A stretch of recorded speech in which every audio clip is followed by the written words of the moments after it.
Hi, everyone. This is Chris. I'm the instructor for your course this semester. During the semester, and there are some major assignments that I'm going to ask you to participate in. There are a number of them. I'll give you what they are, and I'll tell you the percentage of the final grade for each assignment. There are discussion forums I will ask you to participate in, and there will be at least 6. I'm not guaranteeing 6, probably more, probably not less, but the discussion forums consist of 40% of your grade. The next is the writing conference. You'll be participating in a writing conference with one of your peers or a number of your peers and presenting that writing to the rest of the class, and that's worth 10% of your final grade. There are 3 practical experiences. The 3 practical experiences as a whole are worth 30% of your grade. There's then an assessment review that comes toward the end of the semester, and that's worth 10% of the grade. And there's then a final reflection for you to submit at the very end of the semester, and that's worth 10% of your grade. Right now, I'm going to talk about the 3 practical experiences, and especially one, the reading-writing connection.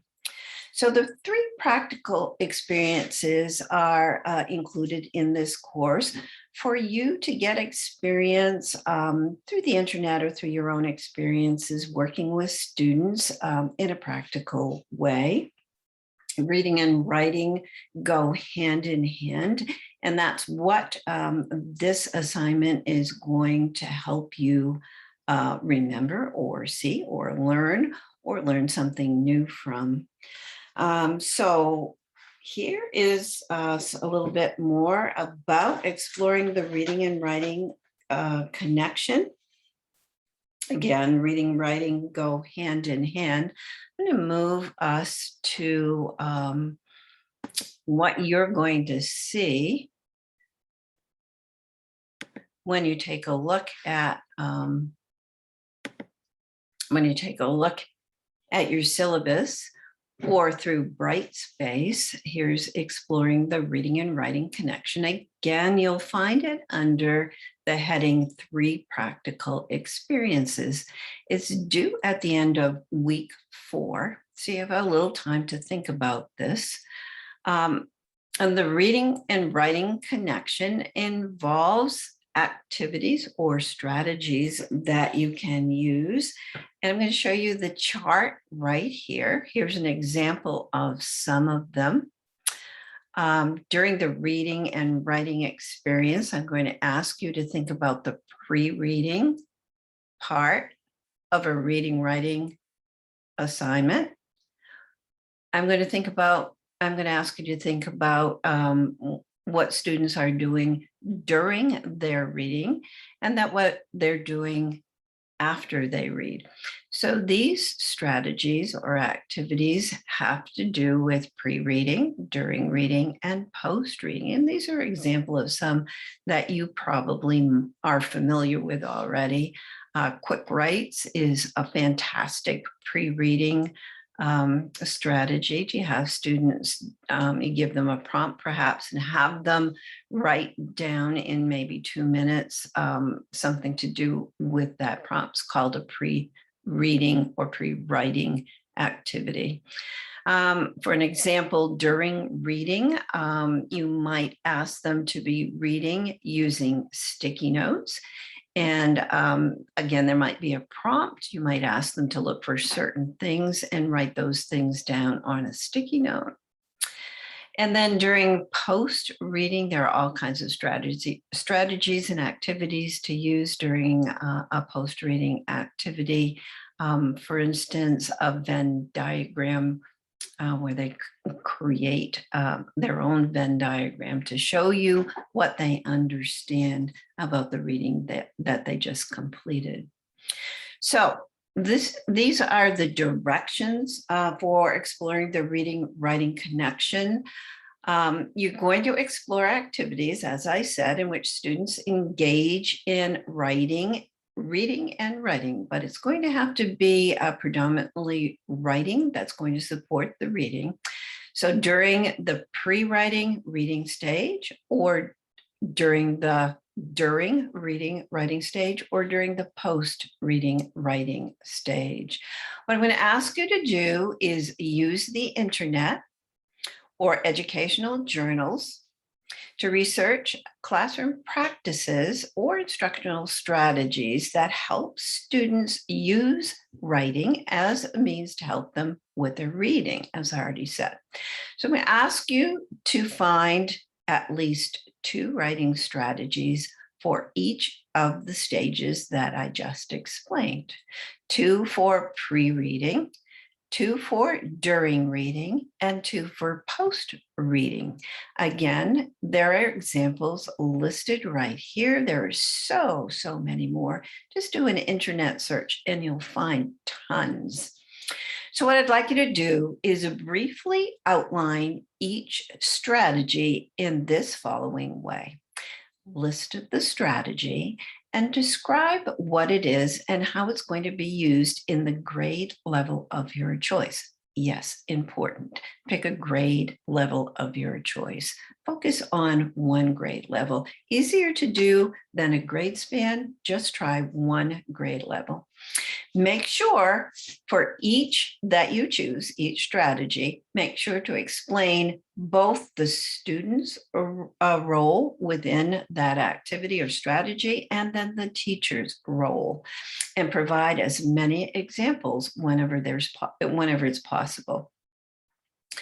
So in addition to this, highlight additional examples of how you yourself have observed reading and writing connections that have happened in your own experience. And this experience can happen in a lot of ways.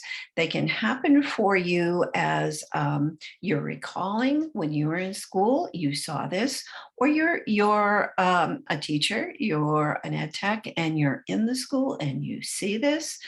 You can get examples from classrooms that you've been in, again, videos, your own experience, your recollections. So what I'd like you to do is describe one pre-reading, one during reading, and one post-reading strategy that you've observed that uses writing as a means to help students with their reading. Once again, please describe the way each strategy works. Make sure you use both the teacher and the student role. And if possible, you don't have to do this if you don't have this information, but if possible, and if you want to, use the names of authors and of the texts that the students are using. Actually, I'm going to back up on that. I'm going to ask you to make sure that you use the names of texts and the authors of texts, of materials that you see students using or that you ask students to use.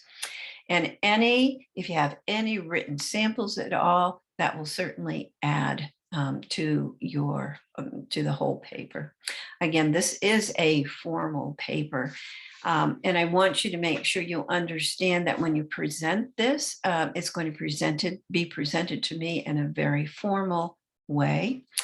You may include a chart if it helps you, but I certainly would like you to make sure that the chart also includes a written explanation or a reflection of what you're doing. So in all, you're going to share 3. That's 3 for each. 3 for pre, 3 for during, and 3 for post. Now I'm backing up again because I asked you to do 2, and that's from your research, and then 1 is going to be from your own experience. So that makes 3 for each. And I guess I said that. So describe the way each strategy works. Make sure to explain both the student and teacher role. Sorry, that's about the 4th time I've said that. It's okay. The content of this reflection, again, may include a chart. Make it approximately 800 words. If it's going to be a little bit short, it's okay.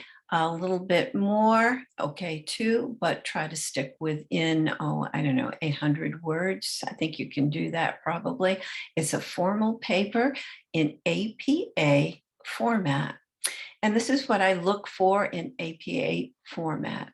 An exemplary APA submission will include a title page, a brief abstract, running heads, page numbers, and a reference section.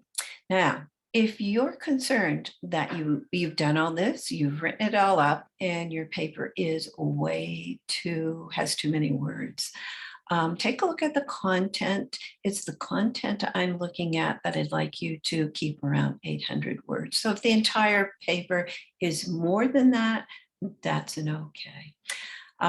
So that's the three, those are that's some information about the three practical experiences, but mostly the reading and writing connection.